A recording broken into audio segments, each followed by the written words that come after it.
ناظرین محترم، السلام علیکم ورحمۃ اللہ وبرکاتہ۔ آج ایک اہم ٹاپک پر ہم بات کریں گے۔ یہ مہینہ رمضان المبارک کا ہے۔ اللہ تبارک و تعالیٰ نے رمضان المبارک کے روزے کو ہر ایمان والے پر فرض فرمایا ہے۔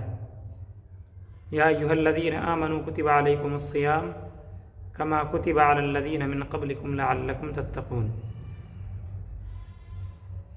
اللہ تعالیٰ نے فرمایا کہ اے انسانوں، اے لوگو، اے ایمان والو، تم پر رمضان المبارک کے روزے فرض کیے گئے ہیں۔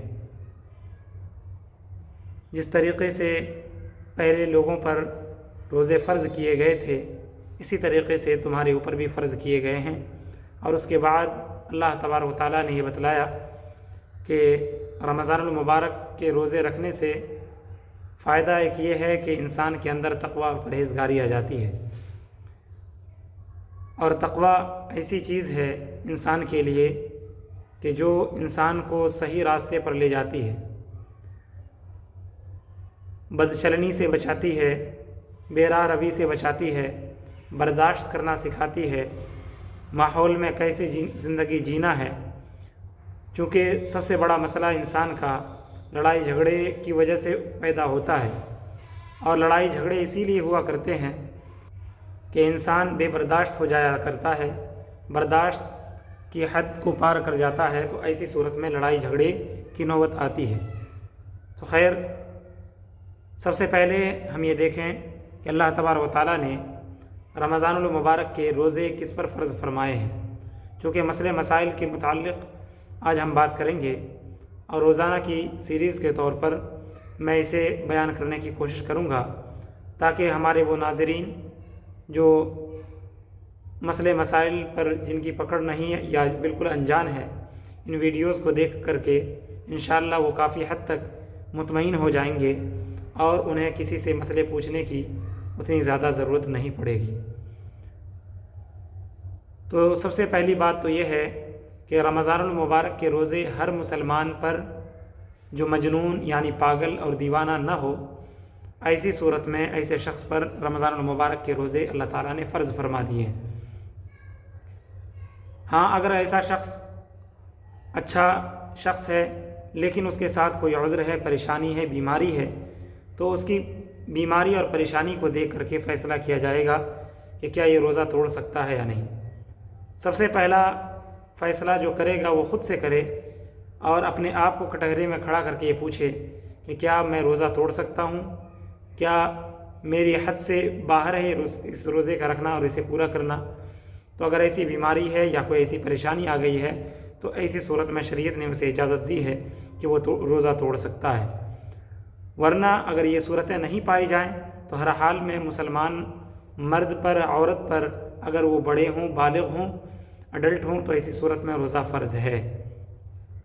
اگر ہاں کچھ دن ایسے ہیں جس میں اللہ تبارک و تعالیٰ نے روزے کو رکھنا منع فرمایا ہے اور حرام فرمایا ہے۔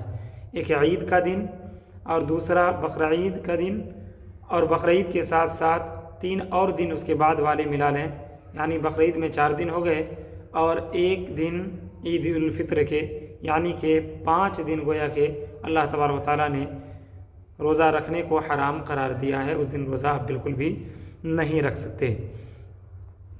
اسی طریقے سے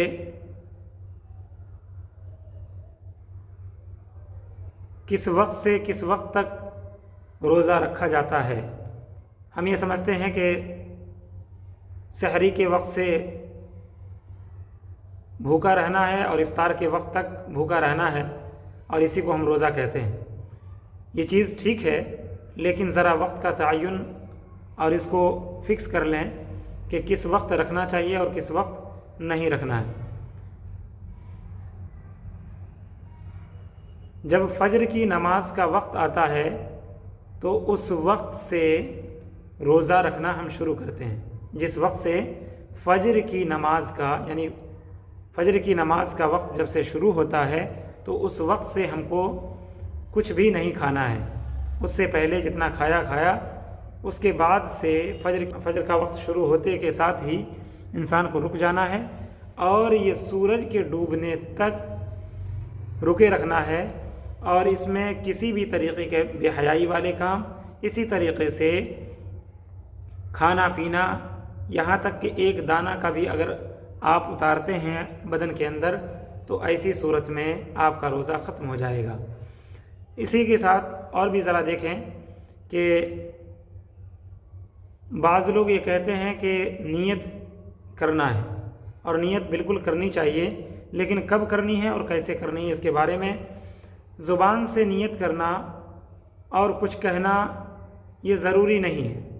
یہ نہیں کہے کہ بصوم غد نویت من شہر رمضان، میں کل کے روزے کی نیت کرتی ہوں یا کرتا ہوں، یہ بولنے کی ضرورت نہیں ہے، لیکن اگر بول دے تو یہ بہتر طریقہ ہے، لیکن اگر نہ بولے تو پھر بھی چل جائے گا۔ دھیان میں اگر یہ ہے کہ میں روزہ رکھ رہی ہوں یا رکھ رہا ہوں تو اس سے اس کا روزہ ہو جائے گا، اور یہی دھیان میں رکھنا اس کی نیت کہلائے گا۔ اسی طریقے سے اگر کسی نے نیت نہیں کی بلکہ بھول گیا یا سویا رہ گیا، دن میں آنکھ کھلی تو دوپہر سے پہلے یعنی مڈ ڈے، آدھے دن سے پہلے اگر وہ روزے کی نیت کر لیتا ہے تو ایسی صورت میں اس کا روزہ ہو جائے گا۔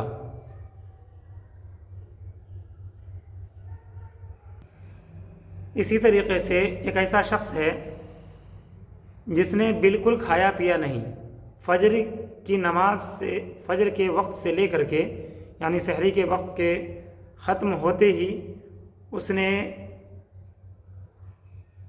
اس کے بعد سے کچھ بھی نہیں کھایا، اور شام تک افطار تک اس نے کچھ بھی نہیں کھایا، پورا دن بھوکا رہا، جس طریقے سے روزہ میں رہا کرتے ہیں اسی طریقے سے بالکل رہا، لیکن دل سے اس نے نیت نہیں کی بلکہ یوں ہی بھوکا رہ گیا، تو کیا اس کا روزہ ہوگا یا نہیں؟ تو نہیں، بالکل روزہ نہیں ہوگا اس کا۔ وجہ کیا ہے؟ اس لیے کہ روزہ رکھنا اسے کہتے ہیں کہ انسان بھوکا بھی رہے اور بھوکا رہنے کے ساتھ ساتھ اس کے دل کے ارادے میں یہ بات بھی شامل ہو کہ میں روزہ رکھ رہی ہوں یا رکھ رہا ہوں، تب جا کر کے وہ روزہ مانا جائے گا، ورنہ نہیں مانا جائے گا۔ شریعت اسلامی میں روزہ کا وقت صبح صادق سے شروع ہوتا ہے، یعنی جب فجر کی نماز کا وقت شروع ہوتا ہے تو اس وقت سے روزے کا وقت شروع ہو جاتا ہے، یعنی کہ اس وقت سے بھوکا رہنا ہے۔ اگر کسی نے صبح صادق سے پہلے کھا لیا اور اس کے بعد جس طریقے سے روٹین ہے اس طریقے سے رہ گیا تو روزہ ہو گیا، جیسا کہ میں نے ابھی بتایا۔ لیکن اگر کسی نے، جیسا کہ بعض لوگ یا بعض عورتیں ایسا سمجھ لیتی ہیں کہ اگر ہم نے روزے کی نیت کر لی ہے تو ایسی صورت میں اب کچھ بھی ہم کو نہیں کھانا ہے اگرچہ سحری کا وقت باقی ہے، تو یہ خیال بالکل غلط ہے۔ اگرچہ آپ نے نیت کر لی ہو لیکن ٹائم باقی ہے سحری کا، تو ایسی صورت میں پھر دوبارہ بھی آپ کھا سکتی ہیں یا کھا سکتے ہیں، کوئی حرج کی بات نہیں ہے۔